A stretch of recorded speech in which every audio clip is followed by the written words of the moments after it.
नमस्कार। आज की कक्षा में आपका स्वागत है। देखिए, पिछली कक्षा में हमने अपनी संधि का जो विषय था, संधि के बारे में चर्चा पूर्ण की थी।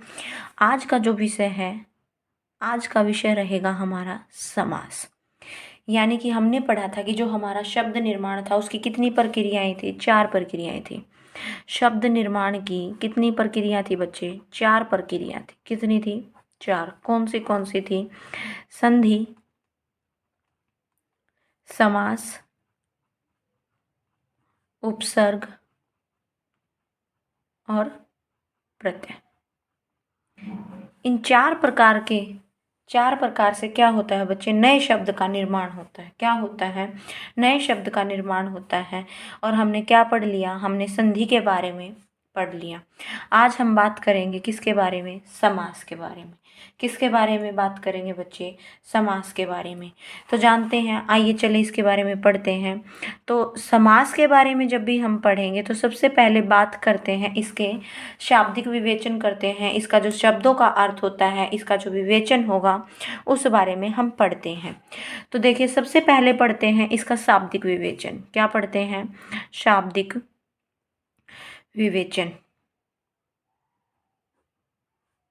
इसका शाब्दिक विवेचन जब पढ़ते हैं तो यह बात पता करेंगे कि यह किन 2 शब्दों का मेल है। तो किन किन का होगा बच्चे? सम प्लस में आस, सम योग में आस। सम को साथ किसको जोड़ दिया हमने? आस को। बच्चे ध्यान रहे कि ये जो है, इनको जब हमने 2 पदों से जोड़ा है तो ये संधि नहीं है हमारी। ये संधि से नहीं जुड़ा हुआ। किससे नहीं जुड़ा हुआ? संधि से नहीं जुड़ा हुआ। ये किससे जुड़ा है बच्चे? ये जुड़ा है संयोग से। किससे जुड़ा है? संयोग से। हमने पढ़ा था ना कि हर शब्द जुड़ने वाला क्या नहीं होता? हर 2 वर्णों के मेल में होने वाला, जहाँ भी 2 वर्ण आपस में मिल रहे हैं, वो क्या नहीं होते बच्चे? वो आपके क्या नहीं होते? वो आपकी संधि नहीं होती, संयोग भी होता है। तो जो हमारा समास शब्द है वो किससे मिलकर बना है? जो हमने इसको 2 शब्दों में तोड़ा, तो सम प्लस में आस, सम योग में आस, तो क्या है? इसका क्या होगा? ये संयोग होगा। ये आपका संधि नहीं होगी। अब हम बात करते हैं इसके अर्थ के बारे में। किसके बारे में? अर्थ के बारे में बात करते हैं। और अर्थ क्या कहता है? इसका अर्थ होता है बच्चे संक्षिप्त कर देना। क्या कर देना? संक्षिप्त कर देना, अर्थात छोटा कर देना। क्या कर देना बच्चे? छोटा कर देना। समास का अर्थ क्या रहेगा बच्चे? समास का अर्थ है आपका क्या?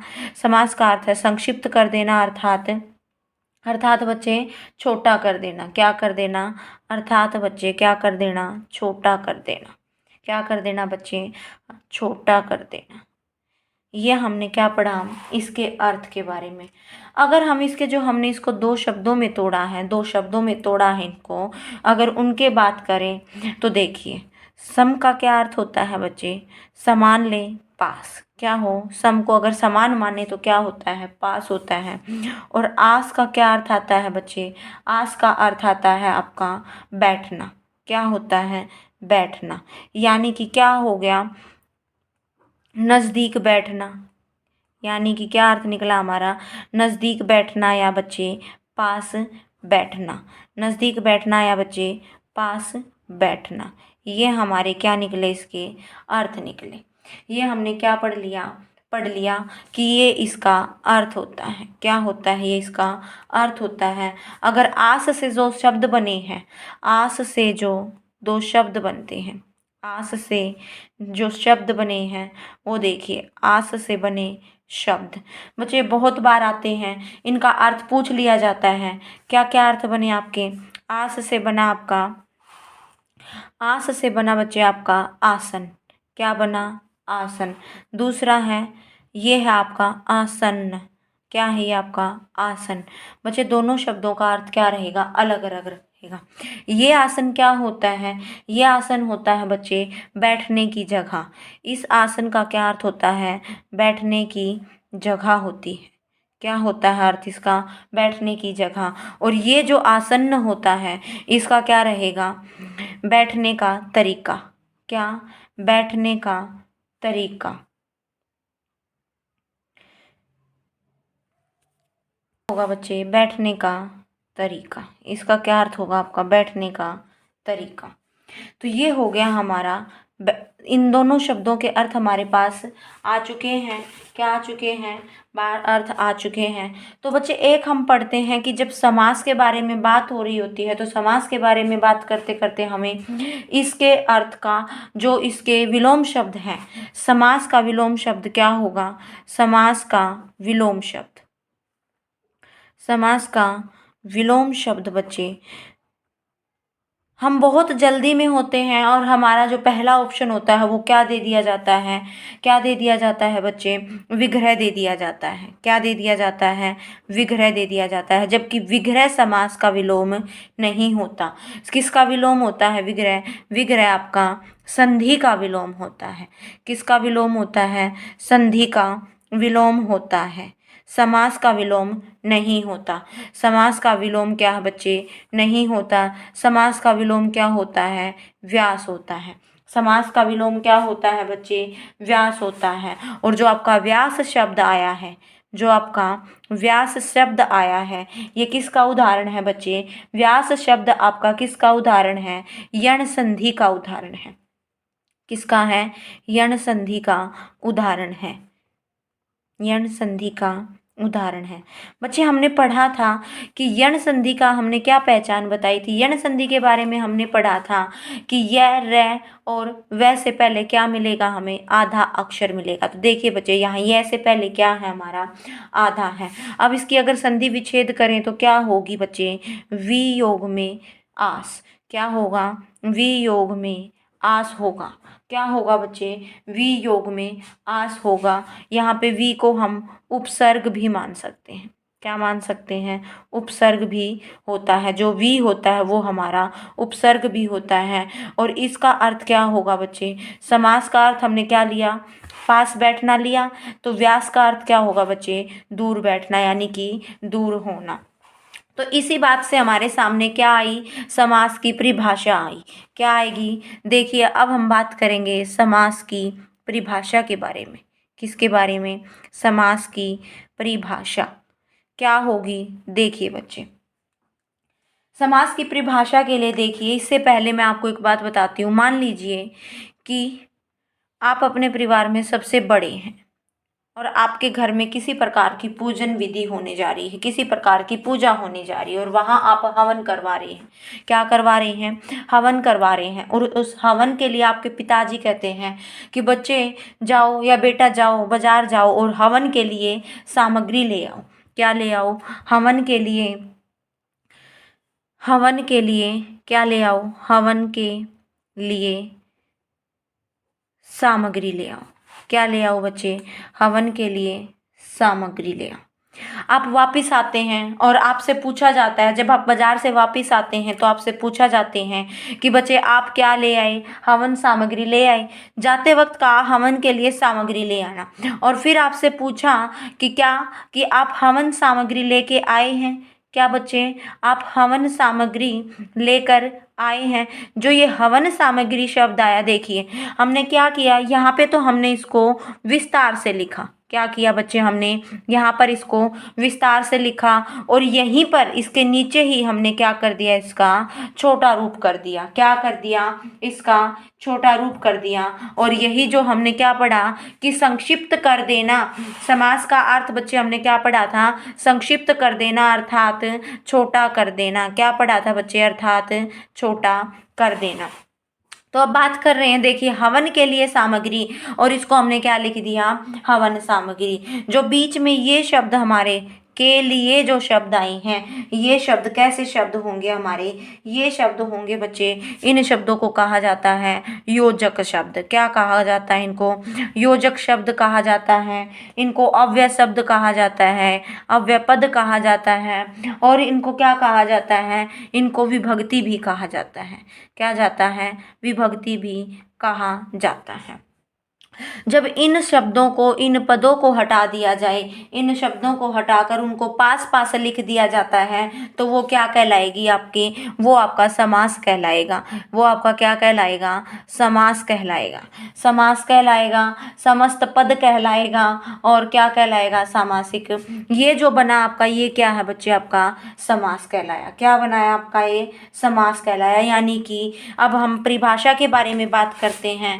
किसके बारे में बात करते हैं, परिभाषा के बारे में बात करते हैं। तो समास की परिभाषा क्या होगी, समास की परिभाषा। अब हम पढ़ेंगे समास की परिभाषा के बारे में पढ़ेंगे। किसके बारे में पढ़ेंगे बच्चे, समास की परिभाषा के बारे में। तो ध्यान से देखिए, समास की परिभाषा क्या होगी, दो पदों के मध्य, किसके मध्य, दो पदों के मध्य, बच्चे किसके मध्य है, दो पदों के मध्य प्रयुक्त, जो इनके बीच में हमने देखी थी अभी, प्रयुक्त विभक्ति, योजक चिन्ह, विभक्ति, योजक शब्द,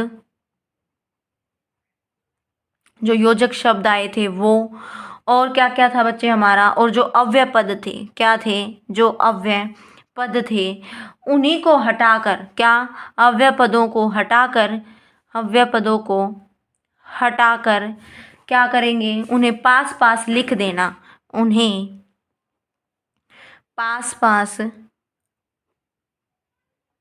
लिख देना, क्या कहलाएगा, समास कहलाएगा। पास पास लिख देना समास कहलाएगा।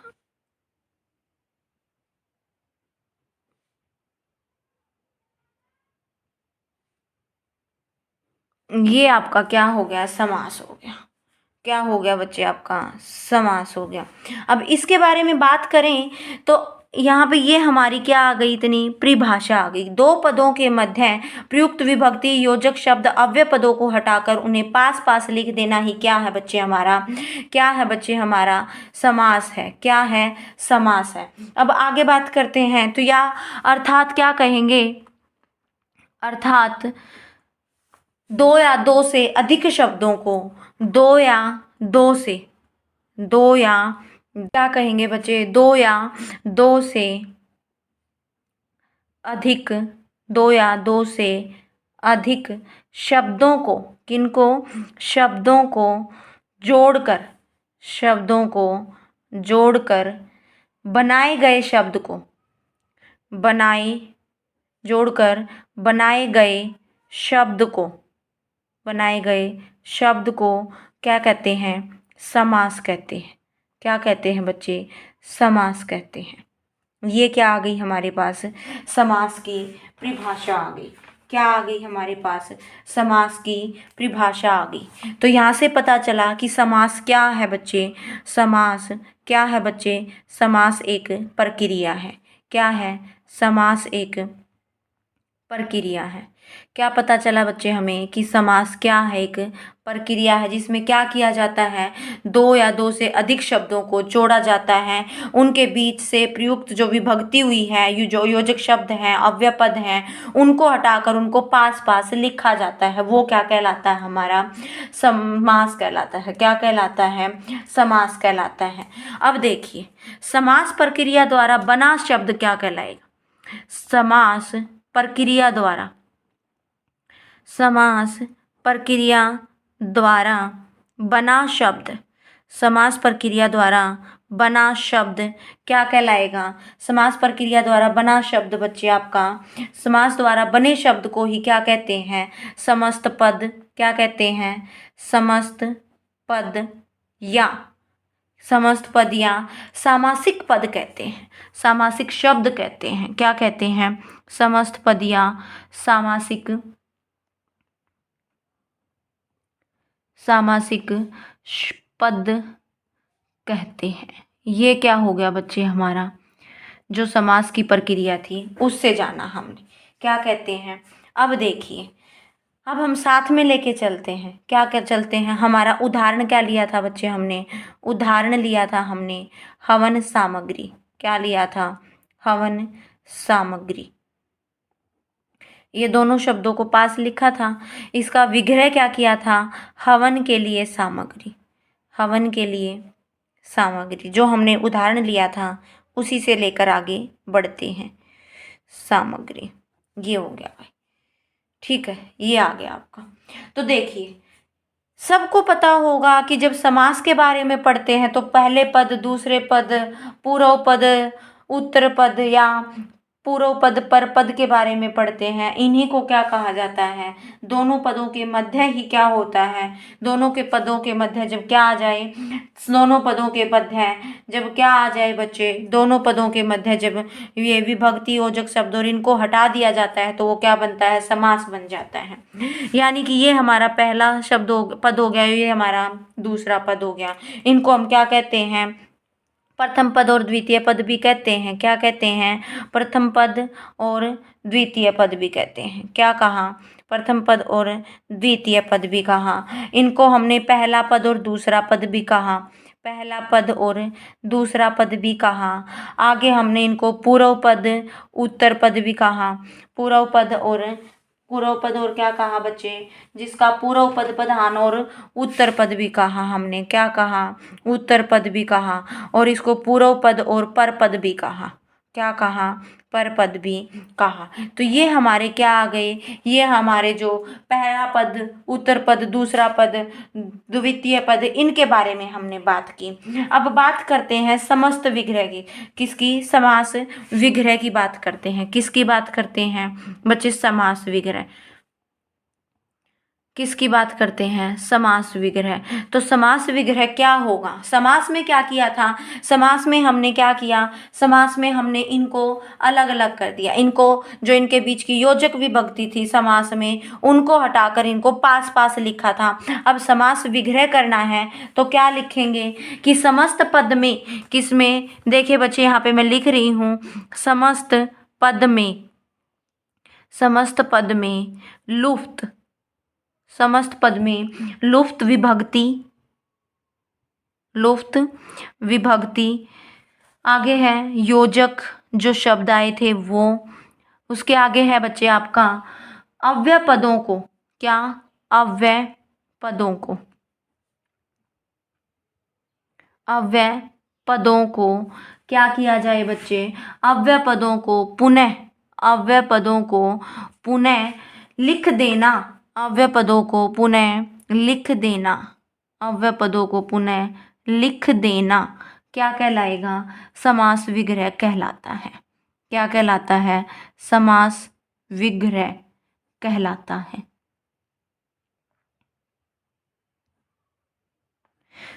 क्या कहलाता है बच्चे? समास विग्रह कहलाता है। क्या? समस्त पद में लुप्त विभक्ति, योजक या अव्यय पदों को पुनः लिख देना क्या कहलाएगा? समास विग्रह कहलाता है। किस क्या कहलाता है? विग्रह कहलाता है। ये था आपका समास विग्रह। अब हम बात करते हैं भेदों की। बात करते हैं भेद।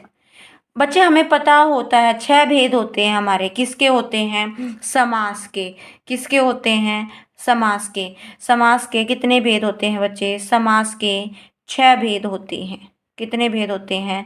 6 भेद होते हैं। लेकिन हम बात कर रहे हैं किसकी? समास विग्रह के भेदों की। बात करें समास विग्रह के भेदों की। किसकी? समास विग्रह के भेद की। अब समास विग्रह के भी भेद होते हैं। समास विग्रह के भेदों के बारे में करें तो समास विग्रह के भेदों के बारे में, इन 6 के बारे में हम हिंदी के जो हमारे समास, हिंदी में हमारे समास के कितने भेद होते हैं? 6। बच्चे, यहाँ पे हम हिंदी के कह रहे हैं, स्पेशल ध्यान दे।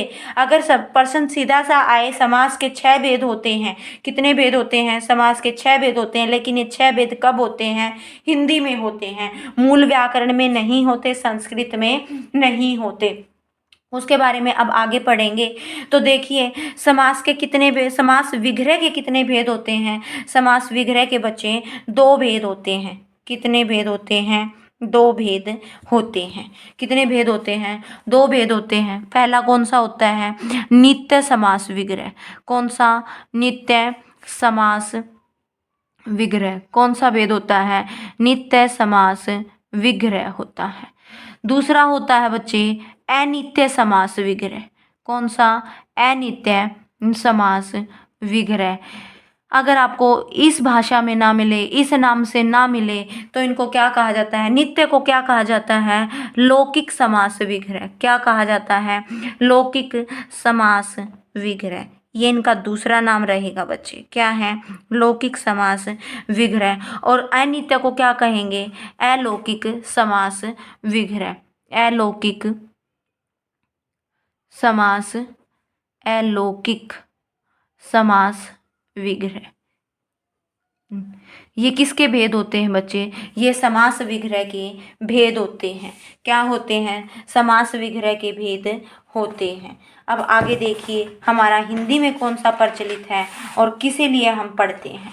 देखिए आगे है बच्चे हमारा हिंदी में जो हमारा प्रचलित है, जो हमारा हिंदी भाषा में, हिंदी भाषा में समास विग्रह का, समास विग्रह का, समास विग्रह का कौन सा भेद प्रचलित है भाई? आपका नित्य भेद प्रचलित है। नित्य समास विग्रह, नित्य समास विग्रह ही प्रचलन में है, प्रचलन में है। आपका जो दूसरा है बच्चे वो हमारी किस में है? इसमें सिर्फ लौकिक रूप ही आपका प्रचलन में है। कौन सा रूप प्रचलन में है? लौकिक रूप ही प्रचलन में है। कौन सा रूप प्रचलन में है बच्चे? लौकिक रूप ही आपका प्रचलन में है। लौकिक रूप ही प्रचलन में है। कौन सा रूप प्रचलन में है बच्चे? लौकिक रूप ही आपका प्रचलन में है। जो हमारा दूसरा होता है वो किस में प्रचलन होता है बच्चे? वो हमारा मूल व्याकरण में प्रचलन होता है, संस्कृत व्याकरण में प्रचलित होता है। तो हिंदी में हम कौन सा विग्रह करते हैं? लौकिक विग्रह करते हैं, लौकिक समास विग्रह करते हैं, नित्य समास विग्रह करते हैं। कौन सा? नित्य समास विग्रह करते हैं, नित्य समास विग्रह करते हैं। ये बात तो पढ़ी हमने किसकी? समास विग्रह के भेदों के बारे में। किसके बारे में पढ़ी? समास विग्रह के भेदों के बारे में। जो आपका अलौकिक होता है, अलौकिक होता है वो कहाँ होता है? जो अलौकिक समास विग्रह होता है, अलौकिक समास, अलौकिक समास विग्रह कहाँ होता है बच्चे? अलौकिक समास विग्रह आपका वैदिक में, वैदिक संस्कृत में होता है, मूल व्याकरण में होता है। वैदिक संस्कृत में होता है, मूल व्याकरण में होता है। किस में होता है? मूल व्याकरण में होता है। हमारा हिंदी में कौन सा प्रचलित है? हमारा हिंदी में कौन सा प्रचलित है बच्चे? इसका मूल व्याकरण में होता है, मूल रूप से होता है। किस में होता है? मूल रूप से होता है। सिर्फ हिंदी की बात करें तो हिंदी में हमारा कौन सा प्रचलित रहेगा? हिंदी में हमारा लौकिक रूप ही प्रचलित रहेगा। अब बात करते हैं बच्चे समास के भेदों की। किसकी बात करते हैं? समास के भेदों की। किसकी बात करते हैं अब? समास के भेदों की। अब समास के जब भेदों की बात करते हैं तो समास के भेद कितने होते हैं बच्चे? हम जानते हैं कितने होते हैं? 6 होते हैं, लेकिन 4, 5 भी होते हैं। कितने होते हैं? 4, 5, 6 तीनों होते हैं बच्चे। तीनों के बारे में पूर्ण डिस्कस करेंगे, पूर्ण वर्णन करेंगे, पूरा जो जिक्र है पूरी चर्चा करेंगे। सबसे पहले बात करते हैं 4 भेदों के बारे में। कितने भेदों के बारे में? 4 भेदों के बारे में बात करते हैं। देखिए पहले जो भेद होंगे वो किस आधार पर होंगे? जो पहले भेद होंगे पदों की प्रधानता के आधार पर। जो आपके कितने भेद होते हैं बच्चे? 4। जिस प्रकार हमने शब्द के भेदों का वर्गीकरण किया था, व्यंजन के भेदों का वर्गीकरण किया था, उसी प्रकार हमारे समास के भेद भी कितने होते हैं? 3 होते हैं। 4, 5, 6 यानी कि 4 भी होते हैं, 5 भी होते हैं और आपके 6 भी होते हैं। सबसे पहले देखिए हम 4 के बारे में पढ़ रहे हैं। जो 4 भेद होते हैं वो किस प्रकार होते हैं? तो जो 4 होते हैं, पहला टॉपिक हम पढ़ रहे हैं, पहले 4 भेदों के बारे में पढ़ रहे हैं। और जो पहले 4 भेद होते हैं वो कैसे होते हैं? पदों की प्रधानता के, पदों की प्रधानता के आधार पर, पदों की प्रधानता, पदों की प्रधानता के आधार पर समास के 4 भेद होते हैं। कितने होते हैं? समास के 4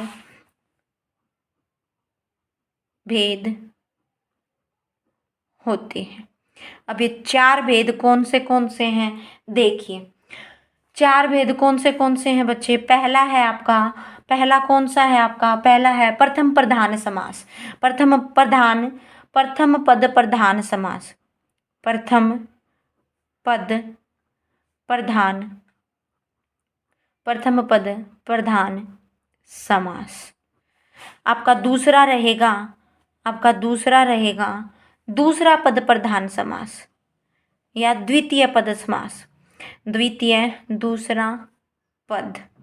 देखिए बच्चे, पदों की प्रधानता के आधार पर सबने सुना होगा बच्चे कि इतना तो सब जानते हैं कि समास में क्या होता है, कभी पहला पद प्रधान होता है, कभी दूसरा पद प्रधान होता है, कभी दोनों ही नहीं होते और कभी दोनों न होकर दोनों ही पद प्रधान होते हैं, और जब दोनों नहीं होते तो क्या होता है, हमारा तीसरा पद प्रधान हो जाता है। तो पहला भेद, हम जो 4 भेद पढ़ रहे हैं वो कैसे हैं, पदों की प्रधानता के आधार पर समास के 4 भेद होते हैं। कितने भेद होते हैं, 4 भेद होते हैं बच्चे। सीधी सी बात है, आपकी प्रश्नोत्तरी के समय, यानी कि जब आप एग्जाम दे रहे होते हैं, परीक्षा में बैठे होते हैं, तो वहाँ सीधी सी बात पूछ ली जाती है कि समास के कितने भेद होते हैं, तो वहाँ पे हम किसको टिक करना है, 6 को टिक करना है। लेकिन आपसे पूछा जाए कि पदों की प्रधानता के आधार पर समास के कितने भेद होते हैं, तो पदों की प्रधानता के आधार पर समास के कितने भेद होते हैं भाई, 4 होते हैं। कितने होते हैं, 4 होते हैं। पहला कौन सा होता है, प्रथम पद प्रधान समास। प्रथम पद प्रधान समास। दूसरा होता है बच्चे दूसरा पद प्रधान समास। दूसरा पद प्रधान समास। और आपका तीसरा होता है बच्चे दोनों पद, यानी कि दोनों पद प्रधान, और दोनों को दो की बात कर रहे हैं तो हम क्या कहते हैं, उभय पद प्रधान। उभय पद प्रधान, या फिर कहें दोनों पद प्रधान। क्या कहें, दोनों पद प्रधान समास। दोनों पद प्रधान समास। इससे आगे बात करें, अब ये तो थे दोनों पद की। अब चौथा भेद कौन सा होगा, चौथा भेद होगा बच्चे आपका उभय पद अप्रधान समास, यानी कि जिसमें दोनों ही पद प्रधान नहीं होते। क्या है, जिसमें दोनों ही पद प्रधान नहीं होते। तो क्या लिखेंगे, उभय पद अप्रधान समास। अप्रधान समास। तो ये थे बच्चे हमारे समास के पदों की प्रधानता के आधार पर समास के भेद। क्या थे ये, पदों की प्रधानता के आधार पर समास के भेद। अब देखिए, प्रथम पद प्रधान कौन से समास का होता है, अव्ययी भाव समास का। कौन से का, अव्ययी भाव समास का। तो एक परिभाषा तो हम यही सीख रहे हैं कि अव्ययी भाव समास किसे कहते हैं। अव्ययी भाव समास यानी कि जिसका प्रथम पद प्रधान होता है, जिसका प्रथम पद प्रधान होता है। अब दूसरे पद प्रधान की बात करें तो दूसरा पद कौन सा, तत्पुरुष समास। तत्पुरुष प्रधान समास। तत्पुरुष समास। अब देखिए, तत्पुरुष के बच्चे 2 भेद माने जाते हैं। कितने होते हैं, 2 भेद होते हैं। कौन से होते हैं, कौन से होते हैं, तत्पुरुष के बच्चे 2 भेद होते हैं। कौन से, कर्मधारय और आपका द्विगु समास। कौन सा,